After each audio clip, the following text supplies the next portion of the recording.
नमस्कार, आप सभी का बहुत बहुत स्वागत है न्यूज़ 18 इंडिया। इस वक्त आप देख रहे हैं रमजान की पहली तारीख है। खूब सारी मुबारकबाद आप सभी को। लेकिन आज ही के दिन हरियाणा का नाम बड़ा गूंज रहा है, इसलिए क्योंकि आज सुबह जो उठापटक शुरू हुई, ऐसा लगा मानो वो होने वाला है जिसकी कल्पना ना की गई हो, लेकिन बिल्कुल वही हुआ जिसकी कल्पना पॉलिटिकल पंडित कर रहे थे। 2021 में 3 अलग अलग राज्यों में भारतीय जनता पार्टी ने जिस तरीके से सीएम को बदला, कुछ वैसा ही मंजर हरियाणा में भी नजर आया। हरियाणा में मनोहर विदाई के बाद नायब को कमान जो मिल रही है, आज उस पर चर्चा करनी जरूरी है। सुबह 8 बजे अचानक हरियाणा से खबर आई, हर किसी को उसने चौंका दिया। खबर थी हरियाणा में बीजेपी और जेजेपी के गठबंधन में फूट पड़ गई है। बात इतनी बड़ी कि सीएम मनोहर लाल के इस्तीफे की खबर भी आ गई। इसके बाद दिल्ली से हरियाणा तक एकाएक हलचल तेज हो गई। दिल्ली से बीजेपी के अर्जुन मुंडा और तरुण चुग पर्यवेक्षक बनकर चंडीगढ़ पहुंचे और फिर बीजेपी विधायक दल की बैठक हुई। बैठक में सीएम मनोहर लाल के इस्तीफे पर मुहर लग भी गई और इस बैठक में खास ये रहा कि सभी निर्दलीय विधायक उसमें शामिल मौजूद थे। इसके बाद मनोहर लाल ने राजभवन जाकर राज्यपाल को अपना इस्तीफा सौंप दिया। इस्तीफा देने के बाद फिर एक बार बीजेपी विधायक दल और निर्दलीय विधायकों की बैठक हुई और नायब सैनी के नाम पर वहां पर मोहर लग गई। बस अब कहा जा रहा है कुछ ही देर में शपथ ली जाएगी। पूरा घटनाक्रम कैसे बदला वो मैं आपको बताती हूँ। उससे पहले ये जान लीजिए कि नायब सैनी है कौन और हरियाणा की सियासत में कितना प्रभाव वो रखते हैं। ये सीधी तस्वीरें इस वक्त आप देख रहे हैं। हमें मालूम था यही वो वक्त होगा जब हरियाणा में जो नए मुखिया हैं वो शपथ लेंगे और उनके साथ हो सकता है कुछ मंत्री जो हैं वो भी शपथ ले। और इस वक्त देखिए ताजा तस्वीरें, लाइव तस्वीरें आप देख रहे हैं।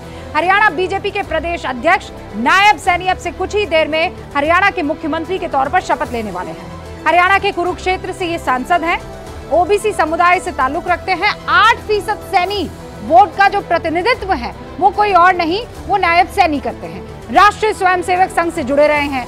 2014 में नारायणगढ़ से ये विधायक भी बने थे और ऐसा पहली बार नहीं है जब भारतीय जनता पार्टी ने बीच कार्यकाल में अपने मुख्यमंत्री को बदल दिया हो। अब तस्वीरें देखिए आप। 2021 ये देखिए आप, भारतीय जनता पार्टी ने गुजरात में क्या किया था, विजय रूपानी की जगह भूपेंद्र पटेल को मुख्यमंत्री बना दिया। इसके बाद क्या हुआ, 2022 में फिर से चुनाव में भारतीय जनता पार्टी बड़े मार्जिन से जीत गई। 2021 में ही उत्तराखंड में देखिए क्या हुआ, बीजेपी ने तीरथ सिंह रावत को हटाया और पुष्कर धामी को सीएम बनाया। 2022 के चुनावों में क्या हुआ, बीजेपी फिर से चुनाव जीत गई। 2021 में कर्नाटक में ये फॉर्मूला वैसे नहीं चल पाया। बीजेपी ने बीएस येदियुरप्पा की जगह बसवराज बोम्मई को मुख्यमंत्री बनाया, लेकिन 2023 में कर्नाटक में चुनाव हुआ और बीजेपी हार गई। लेकिन ये फॉर्मूला त्रिपुरा में काम आया। 2022 में त्रिपुरा में बीजेपी ने बिप्लब देव को हटाकर मानिक साहा को मुख्यमंत्री बनाया। 2023 में बीजेपी फिर इलेक्शन जीती और अब आप देखिए, जब मैं आपसे बात कर रही हूं 2024, हरियाणा में कुछ ऐसा ही होता हुआ नजर आ रहा है। मनोहर लाल की जगह अब नायब सैनी जो हैं वो हरियाणा के मुख्यमंत्री पद की शपथ लेने वाले हैं। हरियाणा में मनोहर लाल को हटाकर नायब सैनी को जिम्मेदारी सौंपी जा रही है और हरियाणा में लोकसभा चुनाव के बाद इसी साल मत भूलिए विधानसभा चुनाव भी होने वाले हैं। तो आज हरियाणा में नए मंत्रिमंडल के शपथ ग्रहण की स्थिति क्यों बनी है ये भी तो समझिए। ऐसा क्या हुआ कि हरियाणा में 4.5 साल से जो ये दोनों की यारी दोस्ती चल रही थी बीजेपी और जेजेपी की, वो टूट गई। हमारे सूत्र बताते हैं कि गठबंधन में गांठ तब पड़ी जब बीजेपी और जेजेपी ने लोकसभा चुनाव में सीट शेयरिंग पर सहमति बनाने की कोशिश की और वो हो नहीं पाया। क्या हुआ, खबर यह है कि बीजेपी और जेजेपी दोनों जो है सीट शेयर करना चाहते थे। 10 लोकसभा में से 2 सीटें जेजेपी मांग रही थी, लेकिन बीजेपी ये करने को राजी नहीं थी। ऐसा क्यों, एक भी सीट बड़ी मुश्किल से देने को मानी, गठबंधन इसीलिए टूट गया। ऐसा क्यों, क्योंकि 10 की 10 सीटें हरियाणा में भारतीय जनता पार्टी ने पिछले लोकसभा चुनावों में जीती थी। दुष्यंत चौटाला कह रहे थे कि ऐसा है, मेरी बीजेपी आला कमान से बात कराओ, मुलाकात कराओ, मैं वक्त चाहता हूं ताकि मैं यहाँ की सेंसिटिविटी को समझा सकूं, एंटी इनकम्बेंसी को समझा सकूं, लेकिन उन्हें वक्त मिला नहीं है। अब सवाल यह है कि बीजेपी जेजेपी को 2 सीट देना क्यों नहीं चाहती है? एक आंकड़े के जरिए मैं आपको समझाती हूँ। 2019 लोकसभा चुनाव में 10 की 10 सीटें जो हैं वो बीजेपी ने अकेले अपने दम पर जीती थी और उसे वोट परसेंट कितना मिला था? 58% वोट उसे मिला था। कांग्रेस दूसरे नंबर पर रही थी 28%। जेजेपी और आम आदमी पार्टी उस वक्त साथ लड़े थे, उनके खाते में 5% आया था और आईएनएलडी के खाते में 2% आया था। तो ये जो वोट परसेंटेज है ना, ये सबसे बड़ा इस वक्त भारतीय जनता पार्टी के लिए हथियार है और वो इसे किसी कीमत पर कम नहीं होने देना चाहती है या इनफैक्ट इसे और बढ़ाना ही चाहती है। अच्छा, सिर्फ ये नहीं, 2019 के लोकसभा चुनाव में हरियाणा की 10 में से 8 ऐसी सीटें रही जहां पर बीजेपी ने 3 लाख से ज्यादा अंतर से जीत दर्ज की थी। जबकि फरीदाबाद और करनाल सीट की अगर मैं बात बताऊं तो वहां तो जीत का अंतर जो है वो 6 लाख से ज्यादा चला गया था। अब गठबंधन से जेजेपी के अलग होने के बाद 90 सीटों वाली हरियाणा विधानसभा के समीकरण 2 तस्वीरों के जरिए मैं आपके सामने रख रही हूं। पूरा आंकड़ा नहीं समझाऊंगी, 2 तस्वीरों से आप समझ लीजिए। बीजेपी 41, जेजेपी 10, ये पहले की स्थिति थी, ठीक है। जेजेपी 10, निर्दलीय 6, एचएलपी 1, कुल मिलाकर 58 होता है। लेकिन आज की तस्वीर आप देखिए, जेजेपी के बना 48, 90 जो है यानी 90 जो है वो हरियाणा की विधानसभा सीटें और बहुमत के लिए आंकड़ा चाहिए आपको 46, 2 ज्यादा है। यानी आज भी कंफर्टेबल स्थिति में भारतीय जनता पार्टी यहाँ पर नजर आ रही है। लेकिन अभी पेच फंसा हुआ है। क्या पेच फंसा हुआ है? कहा यह जा रहा है कि कुछ जेजेपी के जो विधायक है वो भारतीय जनता पार्टी के संपर्क में है और इसीलिए उन 10 विधायकों वाली जेजेपी में फूट के आसार साफ तौर पर नजर आ रहे हैं। कुछ विधायक नाराज चल रहे हैं, तो चलिए नाराज भी जो चल रहे हैं ये टूटी अगर तो बीजेपी 41, जेजेपी के 5 उसके पास आ जाएंगे, निर्दलीय 6 है ही, एचएलपी के 1, ये दोनों साथ ही रहने वाले हैं। ये आज जब बैठक हुई थी तब ये दोनों साथ ही थे, यानी 6 विधायक वहां पर मौजूद थे, तो बीजेपी कंफर्टेबल है इस मामले में। तो कुल मिलाकर 53, 46 से बहुत आगे चल रहा है मामला।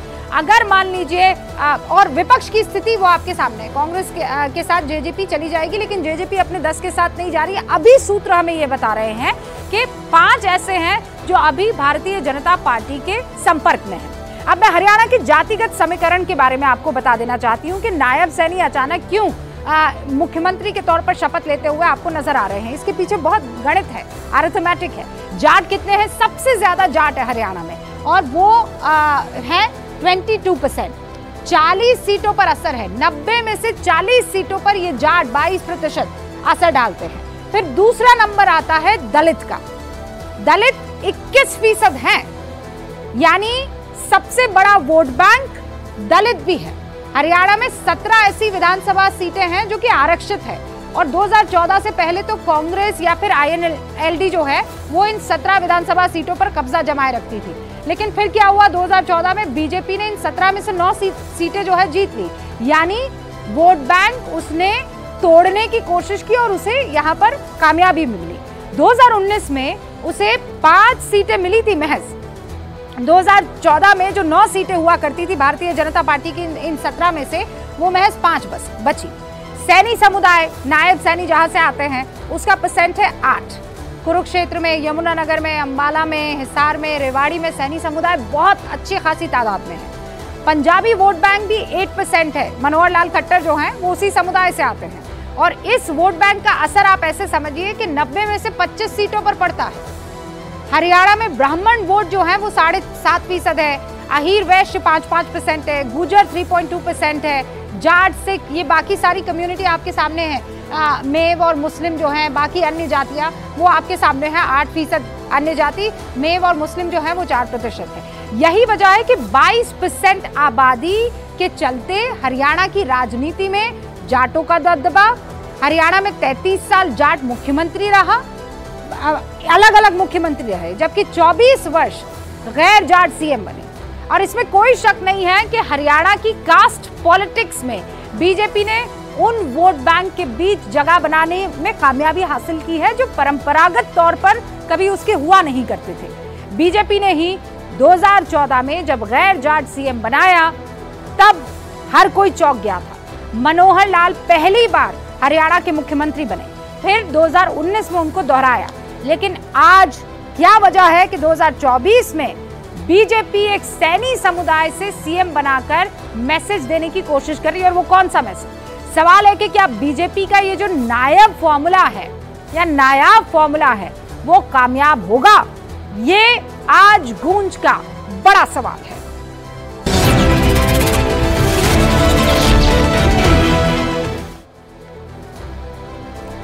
तो गूंज में आज के कुछ और सवाल उनसे आपको रूबरू करवा देना चाहती हूं। बीजेपी को हरियाणा में सीएम बदलने की जरूरत क्यों आन पड़ी?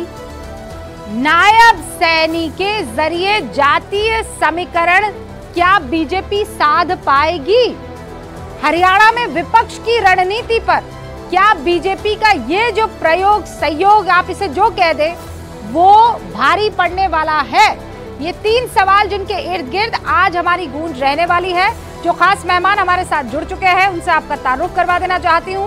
आज गूंज में शामिल हो रहे हैं भारतीय जनता पार्टी के राष्ट्रीय प्रवक्ता तोहिन सिन्हा, हमारे साथ कांग्रेस नेता विजय कौशिक, हरियाणा की जमीन से ही ताल्लुक रखते हैं, वरिष्ठ पत्रकार अमित नेहरा जी जो कि हरियाणा की राजनीति को बहुत अच्छे से समझते हैं, हमारे साथ वरिष्ठ पत्रकार दिलीप मंडल जी, क्योंकि नायब सैनी का ये जो कार्ड खेला जा रहा है उसके पीछे की जो राजनीति है यानी दलित, ओबीसी, पिछड़ा वर्ग की, वो राजनीति हरियाणा में कितना काम कर पाएगी, ये वो सारे मुद्दे हैं जिन पर आज डिस्कशन करना जरूरी है। लेकिन शुरुआत करूं उससे पहले सवाल आपके लिए भी छोड़ रही हूं, आपकी राय जरूरी है। हरियाणा में सीएम बदलने से बीजेपी को फायदा होगा, नुकसान होगा या पता नहीं? आप इस पर अपना वोट हमें कर सकते हैं। आखिर में आपके सामने इन वोटों की गिनती भी होगी, इनफैक्ट इन वोटों की, क्योंकि अब ये तो डिजिटल हो रहा है, तो आपके सामने किसने किसको किस ऑप्शन को वोट किया है वो रखा जाएगा। तो चलिए शुरुआत करते हैं। गूंज में सबसे पहले पक्ष विपक्ष की गूंज।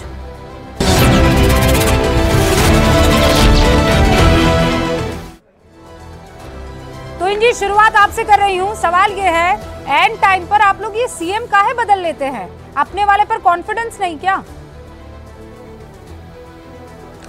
नमस्ते रूबिका जी, सबको नमस्ते। देखिए, ये सीएम जहां पर भी बदले जाते हैं वो सबसे पहले तो मैं करेक्ट कर दूं आपको, वो हमारे लिए ज़रूरत नहीं होती है, वो हमारे लिए एक विकल्प होती है, क्योंकि भारतीय जनता पार्टी इतनी बड़ी पार्टी है कि नेतृत्व का अभाव तो है नहीं, लेकिन निरंतर जीत पाने की क्षमता बरकरार रहे इसलिए कुछ ऐसे निर्णय हमें सदैव करने पड़ते हैं। कांग्रेस पार्टी नहीं करती है तो कांग्रेस का क्या हाल हुआ है? इससे कतई ये साबित नहीं होता है कि हमें जरूरत थी या ये हम विवश होकर कर रहे हैं। अगर आप मनोहर लाल जी की उपलब्धियां गिने, जहां 68,000 करोड़ का एक्सपोर्ट होता था हरियाणा में 2013-14 में, अब वो 2,45,000 करोड़ का एक्सपोर्ट हो रहा था। जो जेंडर रेशियो की बात आती है, निरंतर जो फीमेल फेटिसाइड को रोकने का सबसे बड़ा काम अगर किसी राज्य ने किया है तो हरियाणा ने किया है। कहां 832, वहां 871 जेंडर रेशियो हुआ करता था फीमेल इज टू मेल 2014 में, अब वो 932 हुआ है। और उसी प्रकार से परिवार पहचान पत्र एक यूनिक ऐसा एक ये इंस्टीट्यूशन उन्होंने कायम किया था, जिसमें 397 सरकारी स्कीम के पैसे एक जगह से घर बैठे आप तक पहुंच रहे थे। अब मैं समझ नहीं पा रही हूँ, अब इतना अगर तरक्की कर दी हरियाणा ने, इतना शानदार काम हरियाणा में हो रहा है तो मनोहर लाल जी को ही आपको सीएम बनाना चाहिए था। वो सबसे बड़ा चेहरा होते। नहीं, वो उनके रहते सारी चीजें बदल गई थी। पहले वाक्य में कहा था, हाँ, ये पहले वाक्य में मैंने कहा था कि कई ऐसी चीजें जो हैं वो चुनाव के परिणाम के उपरांत पता चलती है कि क्यों निर्णय लिया गया था। तो ऐसा ही निर्णय जो है वो हमने पहले कल प्रधानमंत्री नरेंद्र मोदी ने मनोहर लाल खट्टर की तारीफ की थी। आज आप कह रहे हैं कि कुछ चीजें तो बाद में पता चलेंगी। आज भी तारीफ करेंगे आप लोग रूबिका जी, आज भी हम तारीफ ही कर रहे हैं। हमारे साथ कांग्रेस के विजय कौशिक जी भी है। हाँ विजय जी, समझने की आवश्यकता नहीं है। 10 की 10 इनके पास आएगी, 90 में से इस बार भी 48 ले जाएंगे, 48 इनफैक्ट 50 हो जाएगी, हम समझते ही रह जाएंगे। बात मैं आपको स्पष्ट कर दूं, हरियाणा की राजनीति है। हेलो जी, मेरी आवाज पहुंच रही है? बिल्कुल पहुंच रही है सर। मैं ये कहना चाहता हूं कि माननीय मनोहर लाल खट्टर जी के राज में 4 बार दंगे हुए, 2 बार जाट नॉन जाट, एक बार हिंदू मुस्लिम और एक बार राम रहीम के समय के दंगे। इसके अलावा कई हजार करोड़ के घोटाले फरीदाबाद नगर निगम और गुड़गांव नगर निगम में हो चुके हैं। प्रॉपर्टी आईडी के नाम पर हरियाणा की जनता को जमकर लूटा गया। टैक्सों की मार है, जो हरियाणा के ऊपर कर्जा है वो कई गुना बढ़ा दिया गया खट्टर सरकार द्वारा। भाई आपकी बात बिल्कुल ठीक है, अगर खट्टर जी योग्य थे मुख्यमंत्री और उनके राज में विकास हुआ तो मोदी जी को क्या जरूरत पड़ी थी उन्हें बदलने की। हकीकत यह है कि हरियाणा की जनता उनके कारनामों से त्राही त्राही कर रही थी, ना घोटाले रुक रहे थे। एक स्मार्ट सिटी बननी थी हरियाणा में, फरीदाबाद। उस स्मार्ट सिटी में बाद में इन्होंने घोषणा की कि ये तो बहुत छोटा सा हिस्सा था, वो छोटा सा हिस्सा भी ये स्मार्ट सिटी नहीं बना पाए, जबकि टैक्सों की मार कितनी बढ़ा दी। हकीकत ये है, जाट नॉन जाट से अब इनकी पॉलिटिक्स अपर कास्ट और पिछड़ी जाति को लेकर ये लोग कर रहे हैं। लेकिन वो कार्ड इनका चल जाएगा कि नहीं चल जाएगा? टाइम्स अप सर, मैं आपके पास आऊंगी। मैं केवल ये कह सकता हूँ सर, मैं वापस आऊंगी, अपने पास पूरा मौका है ना। हम लोग खट्टर जी का लेवल था, हाँ। अब नायाब सैनी का लेवल लग चुका है, तो इस जहर को लोग कितना बचा पाएंगे इस समय बताएगा। क्या ये जहर है? तुहिन जी, अब चूंकि जहर जैसी चीज बोल दी है, मैं 30 सेकंड का आपको काउंटर करने का मौका दे रही हूँ और उसके बाद मेरे 2 और देखिए, कांग्रेस पार्टी इस देश के लिए, हालांकि मैं वो शब्द नहीं यूज करना चाह रहा था, जब कांग्रेस ने यूज कर ही दिया तो कांग्रेस पार्टी इस देश के लिए जहर बन चुकी है। मैं अगर याद दिलाऊं, कांग्रेस के जमाने में ऐसे ही फोन किया जाता था। अगर कोई मुख्यमंत्री उस समय फोन नहीं रिसीव कर पाया इंदिरा गांधी और राजीव गांधी का, तो उसको ऐसे ही बदला जाता था। शरद पवार को कितनी बार इन्होंने बदला था, भगवत झा आजाद को बिहार में कितनी बार बदला था। तो हम तो तब बदलते हैं जब 10 साल के बाद, जब अच्छे कार्य, जब हम तारीफ कर रहे हैं, क्योंकि हमारे पास नेतृत्व की कमी नहीं है। हमारे पास इतने नेता हैं स्टेट लेवल पे कि कोई भी व्यक्ति, और हर व्यक्ति को मौका भी मिलना चाहिए, हर व्यक्ति को मौका भी मिलना चाहिए। तुहिन भाई, और अचानक 4.5 साल खत्म होने के बाद अचानक आपको एहसास हुआ कि हमें बदल देना है। ये आपका फॉर्मूला काम तो आता है। देखिए तुहिन जी, कुछ भी कर लीजिए, राजनीति में जीत जिसकी वही सिकंदर। हाँ, वो आता है ना, वो तो मैं कह ही रही हूँ, मैं आंकड़े देखकर ही तो कह रही हूँ। चाहे वो गुजरात हो, उत्तराखंड हो, चाहे वो त्रिपुरा हो, और अब हरियाणा देखना होगा। तारीफ ही कर रहे हैं सर। हमारे साथ वरिष्ठ पत्रकार हरियाणा के अमित नेहरा जी भी हैं, जरा उनका रुख कर लेते हैं एक बार। 1 मिनट का मौका उनको भी देना चाहती हूँ। अमित जी, ये जो कार्ड खेला गया है, ये ट्रम्प का कार्ड होगा कि ये वो कार्ड होगा जो बीजेपी को परेशान कर देगा? 1 मिनट, मेरे से सवाल है क्या? जी जी दोबारा दोहराना। जी अमित जी 1 मिनट प्लीज। जी एक बार सवाल दोहराना। अमित जी, मैं ये कह रही हूँ, ये जो नायब सैनी साहब को अब मुख्यमंत्री के चेहरे के तौर पर बीजेपी प्रोजेक्ट कर रही है, ये फायदे का सौदा होगा कि नुकसान का? रूबिका, मैं तो एक सीधा सा ये कहूंगा, ये एक तरह से होम्योपैथिक दवाई है, जिसका लाभ हो या ना हो, लेकिन साइड इफेक्ट नहीं होगा। सीधी सी बात ये है। देखिए, अगर ये वही बात है, ओल्ड वाइन इन न्यू बोतल, क्योंकि ये उसी खेमे से है, मनोहर लाल खेमे से ही तो है नायब सैनी, तो कोई नई बात थोड़ी है। अगर इनकी जगह अनिल विज को बनाया जाता सीएम तो हम मान लेते कि सत्ता परिवर्तन हुआ है, या ओम प्रकाश धनखड़ को बनाते तो हम मान लेते कि सत्ता परिवर्तन हुआ है, कैप्टन अभिमन्यु को बनाते तो हम मान लेते कि सत्ता परिवर्तन हुआ है। लेकिन ये जो मामला है, ये तो एक तरह से मनोहर लाल जी का ही मैं कहूंगा कि एक्सटेंडेड रूप है। इसमें एक तो ये था जो मुझे लगता है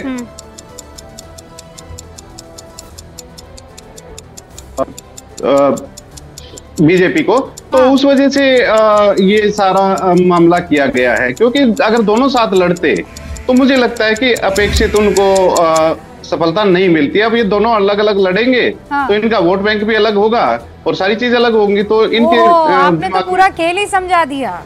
तुहिन जी कह रहे थे कि चुनावों के बाद समझेंगे, आपने तो पूरा खेल अभी समझा दिया है। हमारे साथ वरिष्ठ पत्रकार दिलीप मंडल बाबू भी हैं, जरा उनका भी रुख हो जाए। दिलीप जी, सैनी साहब को लाकर ये प्रोजेक्ट करने की कोशिश नहीं, मतलब ये एक तीर से 2 निशाने नहीं है। पहला तो ये कि आपने ये बताने की कोशिश की है कि हम पिछड़ों के साथ हैं, दलितों के साथ है, ओबीसी के साथ है, ये देखिए ये रहा चेहरा। और दूसरा, लोकसभा चुनाव और विधानसभा चुनाव दोनों को साथ में आपने टारगेट कर दिया। देखिए रूबिका जी, मैं इसको असल में लोग सिर्फ हरियाणा की राजनीति देख रहे हैं, मैं इसको राष्ट्रीय राजनीति के संदर्भ में देख रहा हूँ। देखिए, उत्तर भारत में ओबीसी की 3 सबसे बड़ी जातियां यादव, कुर्मी और कुशवाहा या सैनी।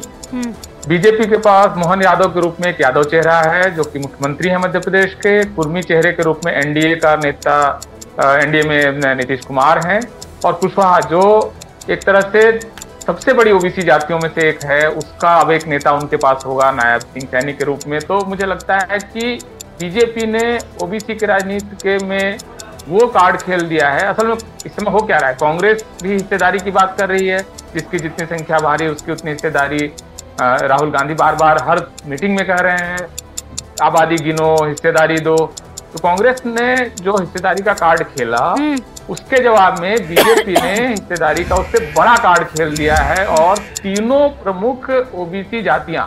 लेकिन दिलीप जी, यहाँ तो बड़ी खबर ये आ रही है, आप कह रहे हैं सिर्फ हरियाणा तक सीमित नहीं है, लेकिन हरियाणा भी तो संभल नहीं रहा है, और इसलिए नहीं संभल रहा है कि अनिल विज पहुंचे नहीं है शपथ ग्रहण समारोह में। और इसकी जानकारी तो हमारे साथ यहाँ पर अमित नेहरा जी मौजूद हैं, वो दे सकते हैं।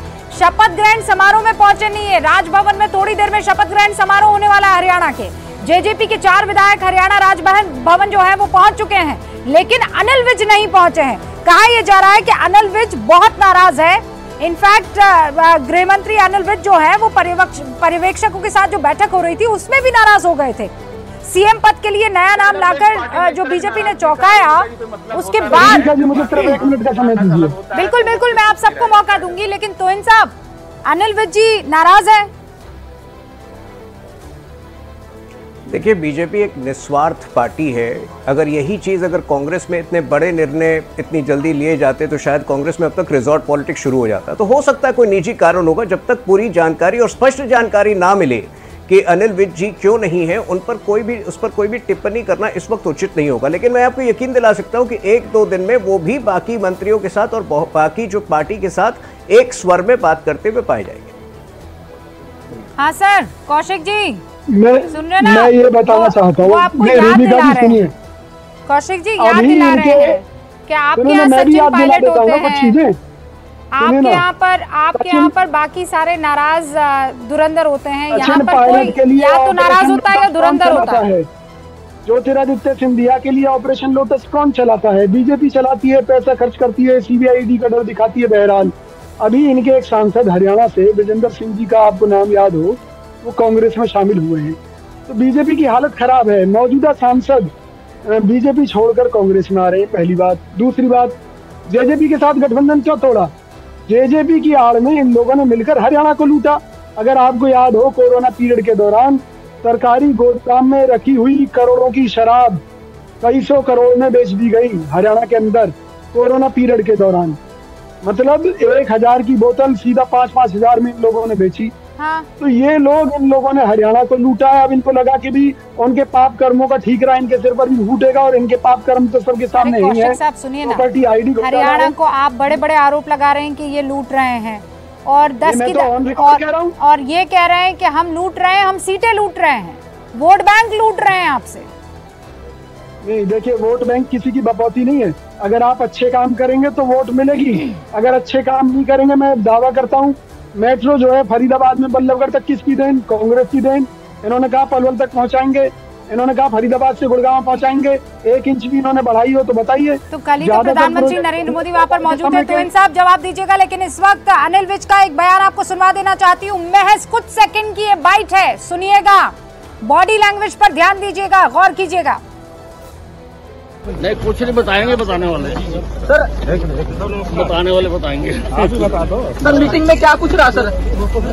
सर मीटिंग में क्या कुछ रहा? बताने वाले बताएंगे, कुछ नहीं बताया है। अनिल जी, आप तो बहुत मर्तबा मिले होंगे अनिल विज जब इस तरीके के शब्दों। एक सेकंड कौशिक साहब, अमित जी, ये नाराजगी थी कि नहीं थी? बिल्कुल थी रूबिका। मैं 2 मिनट लूंगा सारी बात बताने की। जब 2014 में पहली बार बीजेपी ने मेजोरिटी से सरकार बनाई हरियाणा में, तो उस समय 4 नाम थे, मनोहर लाल, कैप्टन अभिमन्यु, रामविलास शर्मा और अनिल विज। देखा जाए वरिष्ठता के हिसाब से तो सबसे पहले जो एमएलए बने थे हरियाणा के इतिहास में बीजेपी के, जो उस समय भी चुन के आए थे, तो रामविलास शर्मा थे।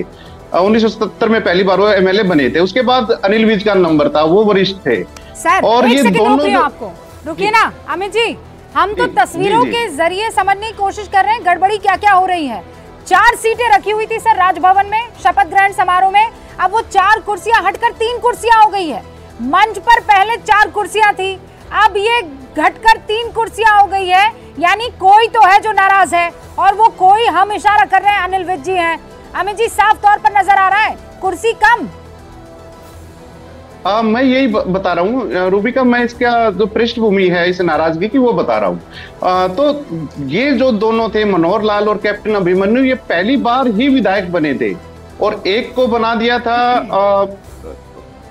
सीएम और कैप्टन अभिमन्यु को वित्त मंत्री और सेकंड इन कमांड कह सकते हैं। उप मुख्यमंत्री का तो पद उस समय नहीं था, लेकिन वो दूसरे नंबर पे थे, और तीसरे नंबर पे आए रामविलास शर्मा, और चौथा नंबर मिला था जाके अनिल विज को। तो उन्होंने हाथ तक नहीं मिलाया था उस शपथ ग्रहण समारोह में, जो एक औपचारिकता होती है। तो ये नाराजगी उसी टाइम झलका दी थी उन्होंने। ये 2014 की बात है, अक्टूबर 2014 की। उसके बाद क्या हुआ कि अब जब ये गृह मंत्री बनाए गए इस क्रम में, तो सीआईडी डिपार्टमेंट जो होता है गुप्तचर विभाग, वो गृह मंत्रालय के अधीन होता है, साथ ही होता है। तो इन्होंने मैं आपको बीच में रोक रही हूं, मैं चाहूंगी कि हमारे रिपोर्टर हमारे साथ जुड़े, क्योंकि वहां की जो तस्वीरें हैं वो न्यूज़ 18 इंडिया के रिपोर्टर से बेहतर और कोई नहीं समझा सकता। हम यहाँ डिस्कस कर रहे हैं, लेकिन पल पल वहाँ पर चीज़ें बदल रही हैं। ये तस्वीरें आपको बता देना चाहती हूँ। इन तस्वीरों में आप देखिए मुस्कान चेहरे पर दिख रही है, नायब सैनी आपको नजर आ रहे हैं, आशीर्वाद लिए और दिए जा रहे हैं, लेकिन अनिल विज कहीं पर नजर नहीं आ रहे हैं। अनिल विज नाराज बताए जा रहे हैं। वक्त 5 बजे का था और इस वक्त 5:16 हो रहे हैं जब मैं आपसे बात कर रही हूँ, और कहा यह जा रहा है कि मंच पर रखी 4 कुर्सियां, अब उसमें से 1 कुर्सी हटा ली गई है। हो सकता है वो अनिल विज हो सकता है वो कोई और हो, ये कहा नहीं जा सकता है। तो आप जरा हमें बताइए कि आप ये कह रहे हैं कि हमारे यहाँ पर किसी तरह की कोई नाराजगी नहीं, सब सेवक है, लेकिन जो भी अनिल विज को जानते हैं वो ये जानते हैं कि इस तरीके की टेढ़ी बातें वो नहीं करते हैं कि समझाने वाले समझा देंगे, बताने वाले बता देंगे। नाराजगी तो है। देखिए, मान लीजिए एक पल के लिए कि वो नाराज भी हैं, तो अपने व्यावसायिक जीवन में कौन ऐसा व्यक्ति है जिसको कभी ना कभी नाराजगी का सामना नहीं करना पड़ा है? आप भी अपनी ऑर्गेनाइजेशन में कभी ना कभी अपने ऑर्गेनाइजेशन के फैसले से नाराज रही होंगी। मैं आपको इस बात को लेकर आश्वस्त कर देता हूं कि आज से 2 दिन बाद ये जो नाराजगी की आप बात कर रहे हैं, ये कहीं सुर्खियों में ही नहीं रहेगा, क्योंकि भाजपा एक परिवार है। हो सकता है कि टेम्पररी जो होता है, मोमेंट्री किसी बात को लेकर वो नाखुश हो, लेकिन इसका कदापि ये अर्थ नहीं है कि वो पार्टी का फैसला उनको स्वीकार नहीं है। देखिए, भाजपा जो है हमेशा राष्ट्र को और यहाँ राज्य को और पार्टी को पहले रखती है। ये कांग्रेस पार्टी नहीं है। नाराज होंगे कोई बात नहीं, अभी फैसला नहीं मान रहे हैं कोई बात नहीं, बाद में मान लेंगे, पार्टी के लिए काम करेंगे। विजय कौशिक जी कैसे कहती है? मैंने कहा कि अभी इनके मौजूदा सांसद विजेंद्र सिंह भाजपा छोड़कर कांग्रेस में आ गए। भाजपा में हरियाणा के अंदर भगदड़ मचने वाली है। आप ये देखिए, जब नूह मेवात में दंगे हुए थे तो इन्हीं के जो मौजूदा सांसद हैं राव इंद्रजीत सिंह, उन्होंने बीजेपी और जजपा की खूब कलई खोली, यहाँ तक कि जजपा ने इनकी कलई खोली। तो माहौल ऐसा है कि ये इन्हें भी मालूम है कि आज खट्टर राज में भाजपा सरकार इतनी बुरी तरह बदनाम हो चुकी है, इतना बुरा हाल हो चुका है, जनता इतना त्राही त्राही कर रही है, चाहे प्रॉपर्टी आईडी की बात हो, चाहे घोटालों की बात हो, उन पर पर्दा ढकने के लिए मैंने कहा ना, जहर की बोतल है। पहले उस पर मनोहर लाल खट्टर का लेबल लग रहा था, पंजाबियत के नाम पर चला रहे थे, अब वो लेबल हटाकर सैनी जी का लेबल लगा दिया कि भी सैनी के नाम पर, पिछड़ी जाति के नाम पर चलाएंगे। लेकिन कोई जनता, और एक सेकंड में तस्वीरें दिखा रही हूँ कौशिक साहब, इजाजत आपकी लेते हुए। ये देखिए, मंच पर मनोहर लाल खट्टर आपको नजर आ रहे हैं, उपराज्यपाल भी वहां पर पहुंच चुके हैं, और किसी भी वक्त शपथ ग्रहण समारोह शुरू हो सकता है। लेकिन जैसा मैंने आपको बताया था, मंच पर जो पहले स्थिति थी वो बदली इस वक्त नजर आ रही है।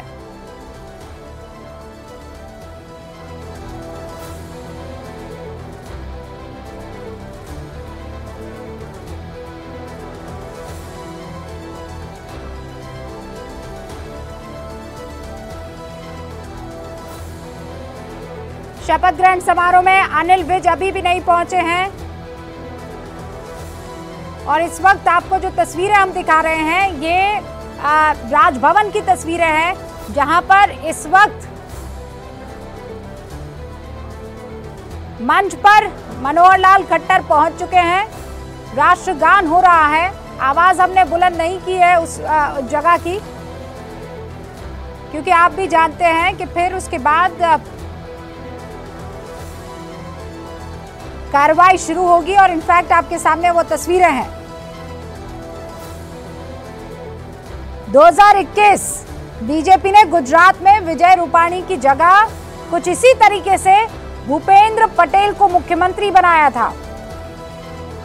कुछ ऐसी ही तस्वीर 2022 में त्रिपुरा में नजर आई थी, याद कीजिए, जब बीजेपी ने विप्लव देव को हटाकर मानिक साहा को मुख्यमंत्री बनाया था। इन दोनों ही जगह, इनफैक्ट उत्तराखंड में भी, इन तीनों ही जगह ये फॉर्मूला काम आया और लोगों ने बढ़ चढ़कर बीजेपी को वोट दिया। लेकिन क्या इस बार ऐसा होगा?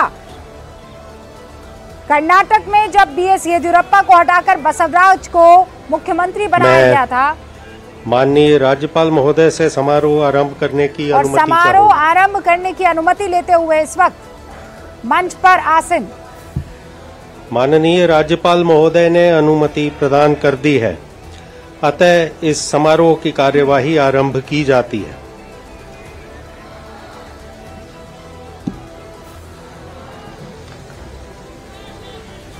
अब देखना ये है, क्योंकि हमारे पास माननीय राज्यपाल महोदय ने श्री नायब सिंह सैनी की हरियाणा राज्य के मुख्यमंत्री के पद पर नियुक्ति जो मुख्यमंत्री के पद की शपथ लेने के लिए जाएंगे।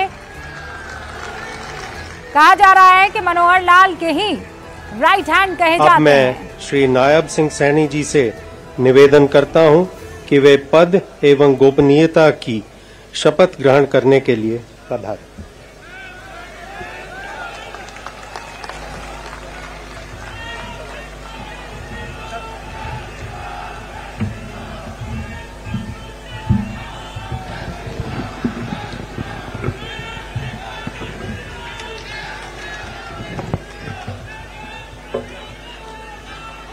नायब सिंह सैनी को इस वक्त आप शपथ लेते हुए देख रहे हैं। ईश्वर की शपथ लेता हूं हरियाणा के नए मुख्यमंत्री मैं विधि द्वारा विधायक दल की बैठक में इनके नाम पर मोहर लगी, और जब मोहर लग रही थी तब अनिल विज उनसे नाराज मैं भारत की होकर वो जगह छोड़कर चले गए।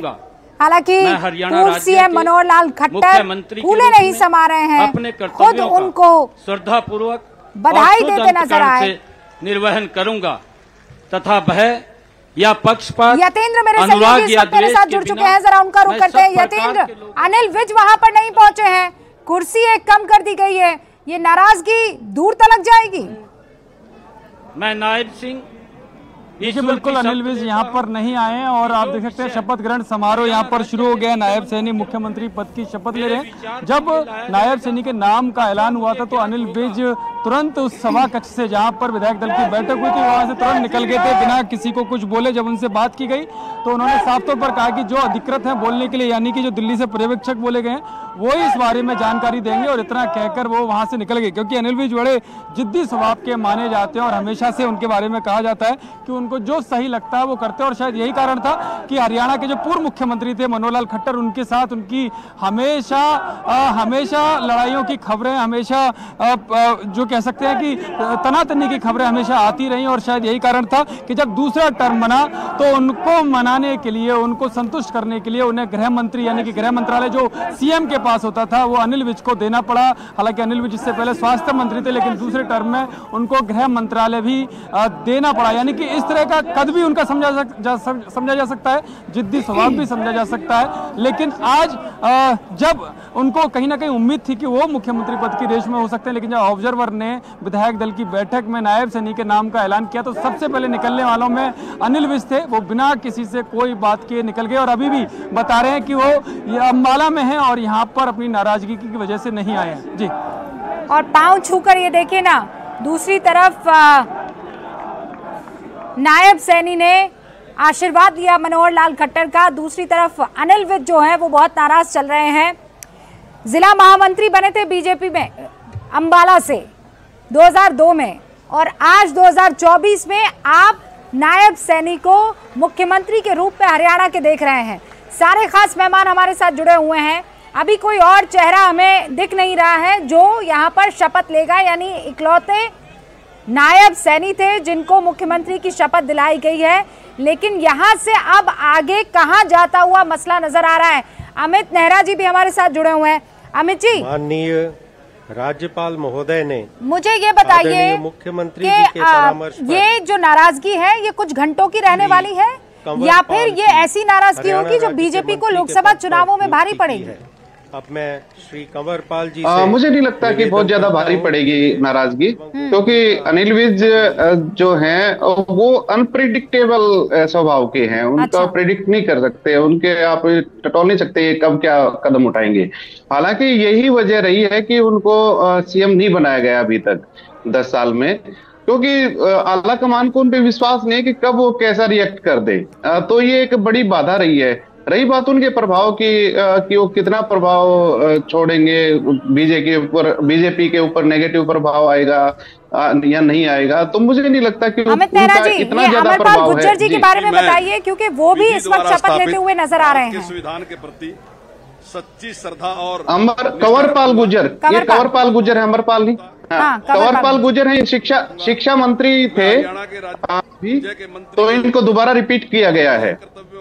शिक्षा मंत्री थे हरियाणा के कंवरपाल गुज्जर समुदाय से आते हैं, उधर अंबाला डिस्ट्रिक्ट से ही है इनका संबंध। मैं सब प्रकार के लोगों के प्रति संविधान के और विधि के अनुसार सीएम के बाद अगर दूसरा नंबर इनका आया है तो इनका कद निश्चित रूप से बढ़ा है, मैं तो ये कहूंगा। और इसके पीछे वजह जो विषय हरियाणा राज्य के मंत्री के रूप ओबीसी समुदाय, वही लाया जाएगा। ओबीसी से आते हैं, गुर्जर समुदाय से। पिछड़ा और अति पिछड़ा वर्ग को बार बार बीजेपी की तरफ से जो साधने की कोशिश है वो इन नामों में साफ तौर पर नजर आ रही है। कौशिक साहब, ये आप कैसे तोड़ पाएंगे? दूसरी तरफ राहुल गांधी बार बार आरोप लगा रहे हैं कि देखिए हमें जातिगत जनगणना करनी है, और दूसरी तरफ यहाँ पर करनी और कथनी का फर्क बीजेपी करती हुई दिखाई दे रही है। देखिए रूबिका जी, दो चीजें हैं। राहुल गांधी जी ने जब से पिछड़े और अति पिछड़ों की बात करनी शुरू की है, बीजेपी की समझ में ये आ गया कि अगर राहुल गांधी जी के हाथ में ये मुद्दा रहा तो बीजेपी को केंद्र में से उखाड़ फेंकेगी कांग्रेस। इसलिए उस मुद्दे को क्रैश करने के लिए उन्होंने इस तरह की घटनाओं को अंजाम देना शुरू कर दिया है। लेकिन मैं फिर कहूंगा, हरियाणा में ऐसा कुछ चमत्कार नहीं होने वाला। जिस तरह से उत्तराखंड में इनके मुख्यमंत्री धामी मुख्यमंत्री रहते हुए विधानसभा का चुनाव हारे थे, इसी तरह हरियाणा में भाजपा हारेगी, क्योंकि यहाँ चौधरी भूपेंद्र सिंह हुड्डा जी के नेतृत्व में एक तो कांग्रेस पूरी तरह से मजबूत है, दूसरी बात भाजपा के, जजपा के और अन्य धड़ों के लोग कांग्रेस में आने के लिए तैयार हैं, लगातार हमारे संपर्क में हैं। हम भी भाजपा को जोर का झटका बड़े धीरे से देंगे कि भाजपा भी याद रखेगी। तो कब देंगे ये झटका? अगले चुनावों में देंगे कि अभी कुछ ही दिनों में? जैसे मैंने कहा कि अभी 2 दिन पहले ही इनके सांसद विजेंद्र सिंह जी कांग्रेस में शामिल हुए हैं। अरे सर, वैसे तो बहुत सारे सांसद हैं जो इनके पास पहुंच गए हैं, पार्टियां टूट के इनके पास पहुंच गई हैं। आपके पास इक्का दुक्का आ गया तो आप कौशिक साहब ऐसे खुश हो रहे हैं जिसकी हद नहीं। अभी सुनिए ना, देखिए अभी इनके हाथ में ताकत है।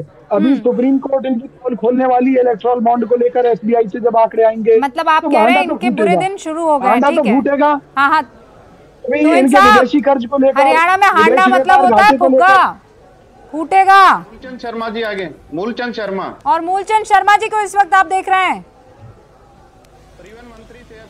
परिवहन मंत्री मूलचंद शर्मा को शपथ लेते हुए आप दिख रहे हैं। तीसरे नंबर पर कद का एहसास आप लगा दीजिए। अमित नेहरा जी, मूलचंद जी के बारे में बताइए दर्शकों को। मूलचंद शर्मा बेसिकली फरीदाबाद से संबंधित हैं, संबंध रखते हैं। परिवहन मंत्री थे। ब्राह्मण समुदाय को ये अपनी तरफ आकर्षित करने का प्रयास कहूंगा मैं तो। अच्छा, यानी आप कह रहे हैं सारी चीजों को तोल मोल के यहाँ पर इन सारे चेहरों को आगे रखा गया है। गुज्जर, सैनी और ब्राह्मण, अगड़ी और पिछड़ी जातियों को जी या देश के बिना। तो इस वक्त आप मूलचंद शर्मा को शपथ लेते हुए देख रहे हैं। विधि ये ट्रांसपोर्ट मिनिस्टर रह चुके हैं हरियाणा की सरकार में। मैं मूलचंद शर्मा। अच्छा, 3 अलग और पोर्टफोलियो इनके पास है। सरकार ने एक बार फिर से इन पर भरोसा जताया है लाया जाएगा या मुझे ज्ञात होगा उसे किसी व्यक्ति या व्यक्तियों को उस व्यवस्था को छोड़कर, जबकि ऐसे मंत्री के रूप में मैं अपने क्या कुछ और नाम भी हम देख सकते हैं नेहरा साहब? ऐसा करना अपेक्षित हो अन्य व्यवस्था में, क्योंकि बार बार ये पता लगाने के बावजूद लिस्ट जो है नहीं मिल पाई थी। सिर्फ एक ही नाम बाहर निकल पाया था और वो था नायब सैनी का। उसके अलावा जो नाम है उन पर चर्चा क्या वहां पर भी हो रही है? हाँ बिल्कुल, देखिए ये थोड़ा सा रहस्य तो बना के रखना पड़ता ही है। राजनीति में थोड़ा सा पर्दा तो रखना पड़ता ही है, नहीं तो फिर चर्चा कैसे होंगी?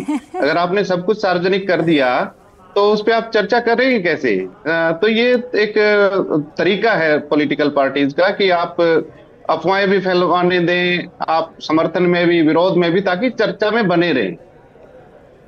और ये काम बखूबी यहाँ पर होता हुआ नजर भी आ रहा है। दिलीप मंडल जी भी हमारे साथ जुड़े हुए हैं। दिलीप जी, आपने देखा अब तक जो 3 नाम शपथ ले चुके हैं वो तीनों या तो ओबीसी या दलित या पिछड़ी जाति से ताल्लुक रखने वाले हैं। यही कॉम्बिनेशन है जिस पर काम करती हुई इस वक्त प्रेजेंट सरकार बीजेपी की नजर आ रही है। लेकिन राहुल गांधी भी तो ओबीसी को लेकर बहुत हमलावर हैं। जी, यही असल में मुश्किल है कि बीजेपी जो काम कर रही है, कांग्रेस उसके नारे लगा रही है। कांग्रेस को जब मौका मिला था तो देखिए आप, अगर मैं आपको एक चीज बताऊं कि अगर आप मनमोहन सिंह की आखिरी कैबिनेट देखें 2014 में, पूरी कैबिनेट में सिर्फ एक ओबीसी मंत्री था, वीरप्पा मोइली। तो हिस्सेदारी की बात जब राहुल गांधी करते हैं तो उसके पीछे उनकी पार्टी का कन्विक्शन नहीं दिखता है। जब वो पावर में होते हैं तब वो हिस्सेदारी देने में कहीं ना कहीं हिचक जाते हैं। तो ये जो वीकनेस है कांग्रेस की, ये उनको असल में भारी पड़ रही है। जब वो ऑपोजिशन में है तब वो हिस्सेदारी की बड़ी बड़ी बातें करते हैं, जाति जनगणना की बात करते हैं, लेकिन जब 2011 में उनके पास मौका था जनगणना में, तब उन्होंने जाति को इंक्लूड नहीं किया। तो हरियाणा में दरअसल जो हो रहा है राष्ट्रीय राजनीति के संदर्भ में देखना चाहिए। और ये सिर्फ 10 सीट का मामला नहीं है, ये बीजेपी इस समय लोकसभा चुनाव की तैयारी कर रही है। उसकी नजर में उत्तर भारत की 350 सीटें हैं। निवेदन करता हूँ कि वे पद एवं गोपनीयता, ये कॉन्टेक्स्ट है रुबिका जी। तो इसलिए बीजेपी जो कुछ कर रही है वो लोकसभा चुनाव के लिए कर रही है। विधानसभा चुनाव मेरे ख्याल से उसमें जो मैसेज है, आज जो हेडलाइन है वो तो राष्ट्रीय हेडलाइन बन रही है ना, कि सैनी अब पूरा उत्तर भारत की बहुत बड़ी जाति है, प्रमुख जाति है। कुशवाहा, कोयरी, मौर्य, तमाम टाइटल्स लिखते हैं। आप इसको देख रहे हैं कि यहाँ पर सैनी को लाकर उन्होंने एक बहुत बड़े वर्ग को जो है टारगेट करने की कोशिश की है। लेकिन मनोहर लाल खट्टर को हटाकर क्या ये भूल है, ये सहयोग है, ये प्रयोग है? नहीं, देखिए कोई भी पार्टी अपने यहाँ नया नेतृत्व लगातार उभारती रहती है। अगर कोई भी जीवंत पार्टी है तो शिवराज सिंह चौहान हटे और मोहन यादव आए। शिवराज सिंह चौहान नेशनल पॉलिटिक्स में एडजस्ट किए जा रहे हैं। तो ये तो कोई भी पार्टी जो जीवंत है, अगर मुर्दा पार्टी नहीं है तो नए नेताओं को मौका नहीं देगी। तो यूथ जो है वो कैसे उत्साह में रहेगा? जो नया नेता होगा उसके लिए मौके खुले होने चाहिए। ये मेरे ख्याल से अच्छी बात है कि जो पुराना जो मतलब चावल है वो किनारे स्पेस दे और नया स्पेस, नए नेता सामने आए। मुझे बल्कि लगता है कि हरियाणा में अभी और ये किस तरह से कैबिनेट बना रहे हैं देखना चाहिए। और बीजेपी ने सोशल कोलिशन पिछले 2 चुनाव में अपने पक्ष में रखा है। तो अभी वो एक और प्रयोग के दौर में जा रही है पार्टी। तुहिन जी और दिलीप जी ये कह रहे हैं कि ये जो है लोकसभा चुनावों के मद्देनजर फैसला लिया गया है। लेकिन मैं तो कह रही हूँ ये जो सिरफुटअव्वल हो रही है उससे आप कैसे बचेंगे? हरियाणा में ऑल इज नॉट वेल। देखिए ये लोकसभा के मद्देनजर नहीं, अगले 5-10 साल के मद्देनजर लिया गया है, क्योंकि कोई भी निर्णय हम शॉर्ट टर्म ऑब्जेक्टिव से लेते ही नहीं है। देखिए कांग्रेस की दुर्दशा आज ऐसी हो गई है कि ये कौशिक साहब को बार बार जो है गिनाना पड़ रहा है कि हमारे राजस्थान के एक नेता छोड़ के गए तो उसको इन्होंने लपक लिया। तो इनके पास तो कैंडिडेट ही नहीं है। ये तो ढूंढ कर कॉल कर करके खुशामद कर रहे हैं लोगों को कि प्लीज आप इस सीट से जो है लोकसभा चुनाव लड़ लीजिए हमारे लिए। राहुल गांधी एक अज्ञानी व्यक्ति है। शायद अगर कौशिक जी उनको ना बताए तो वो 5 जातियों का नाम ही नहीं बता पाए, 5 पिछड़ी जातियों का नाम ही नहीं बता पाए। नया उनको शौक चढ़ा है जाति पॉलिटिक्स में घुसने का। वो बार बार सेंसस, कास्ट सेंसस की बात करते हैं, लेकिन जो 2 राज्य इनके पास थे, छत्तीसगढ़ के और कर्नाटक में, वहां कहा जाता है कि इन्होंने कास्ट सेंसस किया, लेकिन कास्ट सेंसस के नाम पर ऐसी लिपापोती की कि उसको सार्वजनिक करने में ये लोग शर्मा रहे थे। तो देखिए, हमारी कथनी और करनी में कोई अंतर नहीं है। निरंतर पिछले 5-7 वर्षों में हमने पिछड़े समाजों का प्रतिनिधित्व केंद्र सरकार में, राज्य सरकारों में बढ़ाया है। 127 जो कॉन्स्टिट्यूशनल अमेंडमेंट 2 साल पहले पास हुआ था, उसमें हर राज्य और हर यूनियन टेरिटरी को स्वतंत्रता है कि वो अपने हिसाब से तय कर पाए कि कौन जो है उस राज्य में ओबीसी में क्वालिफाई होता है, नहीं होता है। तो ये लैंडमार्क डिसीजन है, हमें कांग्रेस से कंपीट करने की आवश्यकता ही नहीं है। कौशिक साहब, वो अपनी लकीर लंबी कर रहे हैं, आप सुन रहे हैं ना? वो ये कह रहे हैं कि आप लोग ढिंडोरा तो पीट लेते हैं, आप कथनी में तो सबसे अव्वल होते हैं, लेकिन जब काम की बात आती है तब ना तो आपकी वोटर लिस्ट में वो नजर आता है, ना उम्मीदवारों की लिस्ट में नजर आता है, ना ही आपके यहाँ पर जो बड़े बड़े पदों पर बैठे लोग हैं उनमें वो चीज नजर आती। राहुल गांधी ने कितने ओबीसी को और ये नाम मत लीजिएगा कि हमारे जो अध्यक्ष हैं, अध्यक्ष के अलावा आप मुझे बताइए, खड़गे जी को छोड़ के आप मुझे बताइए कितने ओबीसी जो हैं वो अव्वल जो है मैनेजर के पोस्ट पर या बड़े लेवल के पोस्ट पर काम कर रहे हैं आपके पार्टी में। रूबिका जी, राहुल गांधी जी की सोच देश के सामने पिछड़े और अति पिछड़ों की बात करके उनको अधिकार दिलाने की थी, और निश्चित तौर पर समय आएगा तो आपको ये सब चीजें कांग्रेस में भी देखने को मिलेंगी और हमारी सरकार के समय में देखने को मिलेंगी। सुनिए ना, जब सरकार आएगी तो समय भी आ जाएगा। अब ये सुन लीजिए भाई, मैं ये कह रहा हूँ, मोदी जी तो कहते थे कि वो जात पात की राजनीति नहीं करते, सिद्धांतों की राजनीति करते हैं। वो तो ये कहते थे वो एक ईमानदार पार्टी है। तो जिन लोगों को भ्रष्ट और बेईमान कहते थे, आज हर भ्रष्ट और बेईमान आदमी को वो अपनी पार्टी भाजपा में लेते जा रहे हैं। यही कांग्रेस की कामयाबी का कारण बनेगा। भाजपा उन लोगों के बोझ से डूब जाएगी जिन पर हजारों करोड़ के भ्रष्टाचार के आरोप ये लगाते थे और जिनके खिलाफ सीबीआई और ईडी की जांचें चल रही थी। जनता इनसे पूछेगी कि भाई ये कल तक बेईमान थे, भ्रष्ट थे, और मोदी जी कहते थे अशोक चौहान जी जेल जाएंगे, फडणवीस कहते थे कि भाई अजीत पवार जेल में जाएंगे। आज वो लोग भाजपा के साथ मिलकर सरकार चला रहे हैं, भाजपा के राज्यसभा सांसद बन गए। तो जो भाजपा के भ्रष्टाचार का विरोध करता है उसके पीछे सीबीआई ईडी लग जाती है। जो इनमें शामिल हो जाता है जाकर, उसको एक ईमानदारी का सर्टिफिकेट भाजपा दे देती है। तो ये लोग अपने ही बोझ से डूब जाएंगे। जब किसी पार्टी के सत्ताधारी दल के ऐसे बुरे दिन आ जाएं कि वो बाहर से आने वाली विपक्षी पार्टियों के नेताओं को राज्यसभा दे दे, केंद्रीय मंत्री बना दे ज्योतिरादित्य सिंधिया को, और अपने कार्यकर्ताओं को उपेक्षित कर दे, तो निश्चित तौर पर बीजेपी का तो डूबना तय है। हरियाणा भाजपा में भी इनसे पीड़ित बहुत लोग हैं कि जिनके साथ अन्याय हो रहा है, चाहे वो अनिल विज हो, चाहे और बहुत लंबी फेहरिस्त है, हमारे पास डाटा मौजूद है। तो यहाँ से आप एक काम कीजिए ना, गूंज में आप तोहिन साहब को चैलेंज कर दीजिए कि विज साहब अगले चुनाव आपकी पार्टी से लड़ेंगे, कर दीजिए। नहीं सुनिए ना, हमें करने की जरूरत नहीं है, लेकिन मैं इतना कह सकता हूँ कि मोदी जी के काले कारनामे खुलेंगे। अरे क्यों, इसमें आपको आप खुद ही कह रहे हैं ना कि विज जी नाराज हैं और आपके संपर्क में बहुतेरे लोग हैं, हरियाणा में खेला होने वाला है, तो कीजिए ना चैलेंज कि अनिल विज जो हैं वो अगला चुनाव भारतीय जनता पार्टी से नहीं कांग्रेस से लड़ेंगे। कौशिक साहब, आप में भी इतना मानता, इतना दम है राजनीति में। हाँ, मैं पूरी गारंटी के साथ कह रहा हूँ, न केवल अनिल विज बल्कि और भी अनेक नेता कांग्रेस से चुनाव लड़ सकते हैं आने वाले समय में। चौधरी भूपेंद्र सिंह हुड्डा जी के नेतृत्व में हरियाणा में कांग्रेस की सरकार बनने जा रही है। चाहे हमारे नेताओं को सीबीआई ईडी के झूठे कितने मुकदमों में फंसा लें, लेकिन फिर भी आज जनता की एक ही आवाज है। आ गया चैलेंज, और एकदम गारंटी वाला चैलेंज दे रहे हैं नेहरा जी, आप भी देख लीजिएगा।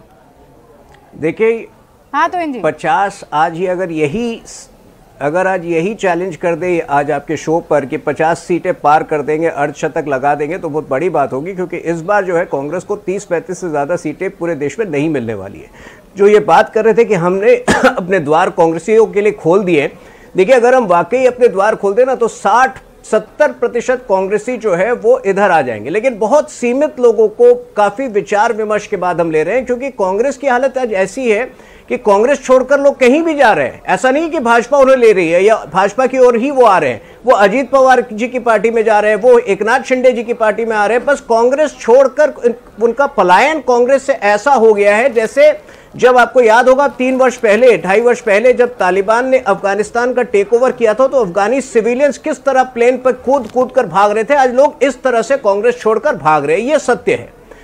जहां तक एक व्यक्ति का सवाल है जो महाराष्ट्र से एक बड़े नेता को हमने लिया था, देखिए वो कांग्रेस का कल्चर था। 15 साल पहले जो आरोप लगाए गए थे तो जो कांग्रेस में था उनका तो एक कल्चर ही था। ये बताइए ना, अगर कोई बात नहीं प्रमाणित हो सकती, आपके लिए प्रॉब्लमैटिक है कि नहीं है? यही वजह है ना कि आपने चेहरा बदला है। ये बात मानने में आपको दिक्कत क्या है? मान लीजिए ना कि हाँ। नहीं, देखिए एंटी इनकम्बेंसी तो अगर आप पॉलिटिकल साइंस से जाएं तो एंटी इनकम्बेंसी हर पार्टी के लिए प्रॉब्लम है, लेकिन उस प्रॉब्लम को हम खड़ा ही नहीं होने देते हैं। समय पर प्रीएम्प्टिव जिसको कहते हैं, समय पर निर्णय लेकर, उपयुक्त निर्णय लेकर हम उस समस्या को पैदा ही नहीं होने देते हैं।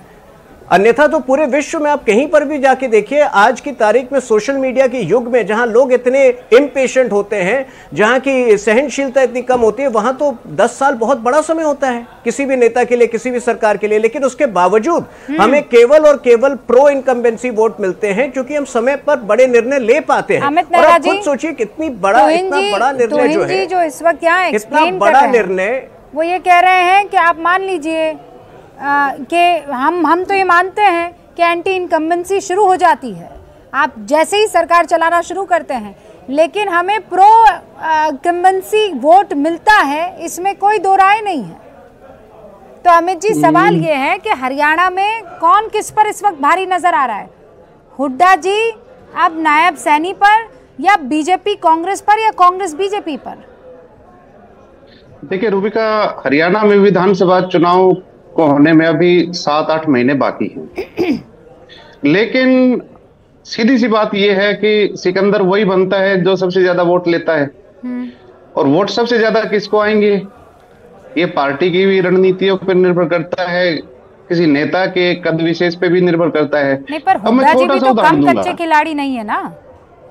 एक छोटा सा मैं उदाहरण देना चाहूंगा। आज नायब सैनी हरियाणा के सीएम बने, ठीक है। इनका अगर सक्रिय पॉलिटिकल कैरियर देखा जाए तो 2014 में पहली बार ये विधायक बने, 2016 में फिर ये राज्य मंत्री बने हरियाणा में, और उसके बाद फिर ये 2019 में कुरुक्षेत्र से एमपी बन गए।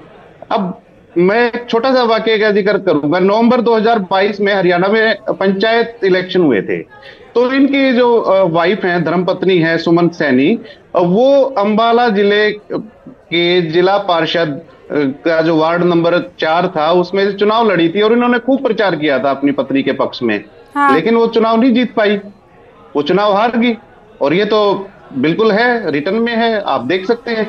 लेकिन इसका मतलब ये नहीं है कि ये चुनाव नहीं जीता पाएंगे, इससे हम ये नहीं जोड़ के देख सकते। ये चीजें होती हैं, राजनीति जो होती है मौके की होती है। अभी आपके पास तो अमित जी, लेकिन इस वक्त कौन मजबूत आपको नजर आ रहा है? खासकर अगर मैं शुरुआत लोकसभा से करती हूँ, क्योंकि ये रहे लोकसभा चुनाव, और उसके बाद 8 महीने बाद आप कह सकते हैं कि वक्त है और हरियाणा के चुनाव होने वाले हैं विधानसभा के। लेकिन लोकसभा चुनाव में 10 की 10 सीटें बीजेपी के पाले में जाती हुई इस वक्त दिखाई दे रही है, वो भी तब जब 8 सीटें 3 लाख से ज्यादा पार, 2 सीटें 6 लाख से ज्यादा। देखिए रूबिका, 10 की 10 तो मैं नहीं कह सकता कि आएंगी, लेकिन एज बीजेपी को है, ठीक है ना। अभी देखें, तेल की धार देखें, क्योंकि सबसे बड़ी बात यह है कि हरियाणा की जो राजनीति है, राजनीतिक राजधानी जिसको कहें, वो बांगर है, जिसमें कैथल और जींद जिला आते हैं। तो राजनीति में जो करवट होती है तो वहीं से होती है। यही वजह है वीरेंद्र सिंह सर, और वो करवट की बानगी यहाँ पर देखने को मिली है। हमने तस्वीरें दिखाई, 5 मंत्री यहाँ पर शपथ ले रहे थे, एक मुख्यमंत्री ने शपथ ली है, और अब हरियाणा को नया मुख्यमंत्री मिल चुका है, नाम है नायब सैनी। एक सवाल हमने पूछा था जनता से, और वो सवाल आपके सामने रख रही हूँ क्योंकि उसका जवाब आप लोगों ने दे दिया है, आपकी राय जो है वो आ चुकी है। सवाल ये था कि ये जो फैसला भारतीय जनता पार्टी की तरफ से हो रहा है कि एक नया चेहरा लाया जाए, उस पर आप क्या विचार रखते हैं? ये परमिटेशन कॉम्बिनेशन बीजेपी को नुकसान देगा कि फायदा पहुंचाएगा? और जो जवाब आया है आपके सामने है, फायदा पहुंचाएगा कहने वाले 58% लोग हैं। हरियाणा में सीएम बदलने से बीजेपी को फायदा होगा 58% कह रहे हैं, नुकसान होगा 36% कह रहे हैं, और कह नहीं सकते पता नहीं कहने वाले 6% लोग हैं। आप सभी का बहुत बहुत शुक्रिया, तोहिन साहब, कौशिक साहब, अमित जी, दिलीप मंडल जी, गूंज में हिस्सा लेने के लिए। कल फिर आपसे मुलाकात होगी। देखते रहिए न्यूज़ 18 इंडिया।